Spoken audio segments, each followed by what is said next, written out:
People think you need to have loads of expensive equipment, an expensive camera, expensive lenses, expensive accessories to start a newborn photography business. But for me, I think that's probably about fifth on my list. Today, I'm going to show you my 7 things, because I keep trying to get to 5 and then I think of another thing that I really cannot live without. So 7 things I cannot live without in my newborn photography studio. I'm Louie, I'm a professional newborn, wedding and headshot photographer based in West London, Ruislip. So the first thing I'm going to start off with that is my number 1 thing in my studio is my posing table. And with it I use a stool. So when I'm posing my baby, I can be sat down like this, posing the bubba, and I don't get a bad back. It's amazing, incredible. I used to photograph babies kneeling on the floor using a dog bed, and my back used to absolutely kill me afterwards, and this has really saved my life. This came out when posing tables weren't really around, and this cost an arm and a leg, and my husband absolutely killed me for the postage. It was £150 for the postage. Number 2, heated blanket. I put this on a couple of hours before parents arrive, and it keeps the bed nice and warm. I tuck my wraps inside as well, so the wraps are nice and warm.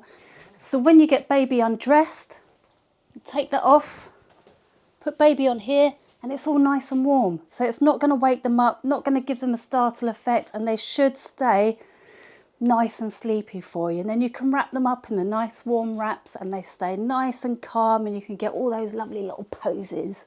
One of the first props I ever bought was this bowl.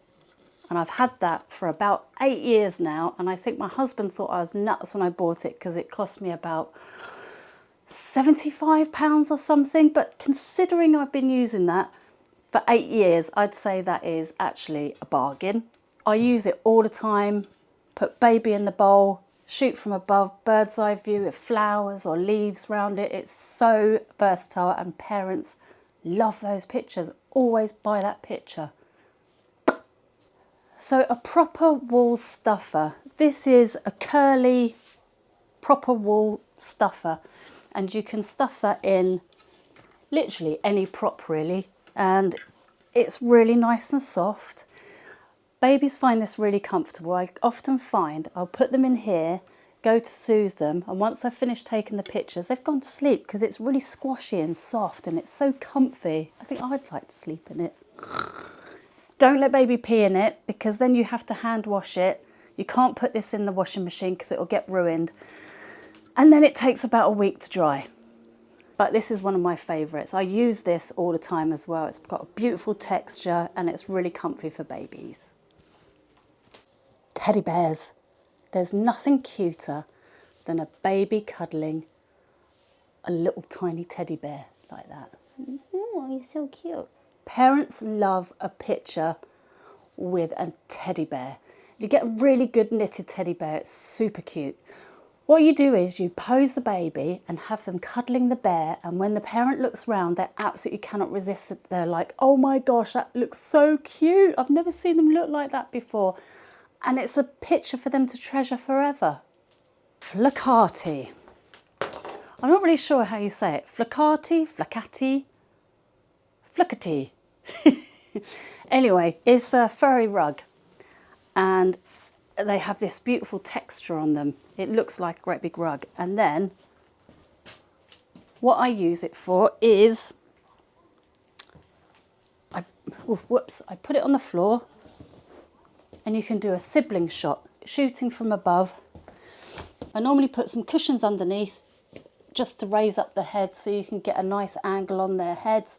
Have the sibling cuddling the baby all swaddled up, and it's just beautiful. And especially if they're a younger toddler and they haven't held baby yet, sitting upright, it's the safest way to photograph them, and I use this literally every shoot. I even do a picture of the baby on its own, maybe with a bear hat holding a bear on that rug, and it's just stunning. Again, I think I've had that for about 8 years. And yes, it was expensive, but I've still got it now. I use it all the time. Money well spent. Fabric refresher. I can't live without this in my studio. So the night before a newborn shoot, I will spray my background. Why do you do that, Louis? To release the creases. Why don't you use a steamer, Louis? Because the steamer will leave patterns and funny marks all across your fabric. Not only does it smell nice, it will kill all the bacteria on your background, if there is any. There isn't on mine because I've just washed them.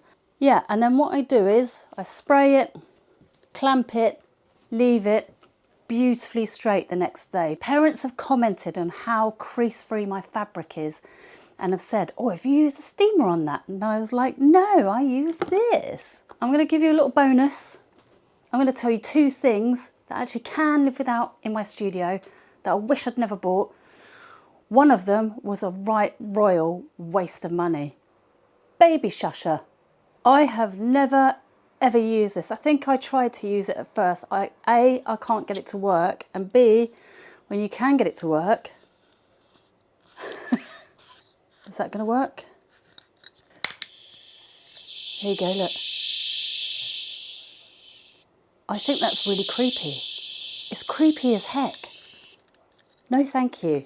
I don't know. I don't even know why I've still got it. I've had this 8 years and I've never used it. Complete waste of money, waste of time, horrible thing. I'd rather use this. Shh. Shh. I think it's so much more, I don't know, I think babies can tell the difference. You know, that's not a human shushing in my ear. That's a machine and it sounds creepy as anything. So no thanks. I am never going to use that. I'll probably sell it on Vinted or something at some point when I get round to it. I don't know, maybe. If you can't bother to say shh in the baby's ear, then get yourself one of those. I really hate to say it, and I'm sure there's people out there that use these, swear by these. Swaddle Pro. So you put the baby in here, wrap them up as you would with a swaddle, and then you can put them up in there like that, and their little arms are tucked in and their little feet, and then you can put their little toes out there. And I just think that is too small for the ends of baby's feet, and I think it's a bit tight. I was desperate to have it and I spent £95 on it. Then I lost it for about 6 months. Then I found it and I was like, yeah, I think I'll just wrap them, you know. Isn't that easier? Because then if you want to then slowly unwrap them, you've got to take the whole thing off, haven't you? So yeah, I won't be using that anytime soon. One of my friends, she just does wrapped pictures only, so that would be perfect to her. In fact, I'm going to give that to her for her birthday. If you're a newborn photographer, what are the things you can't live without in your studio? And if you're a beginner, subscribe, like, comment. Comment any questions you might have and I'll always answer them. And if you're a new parent, you're watching this, hopefully this gives you a little bit of a behind the scenes peek into how I work and what you can expect. See you later. Bye.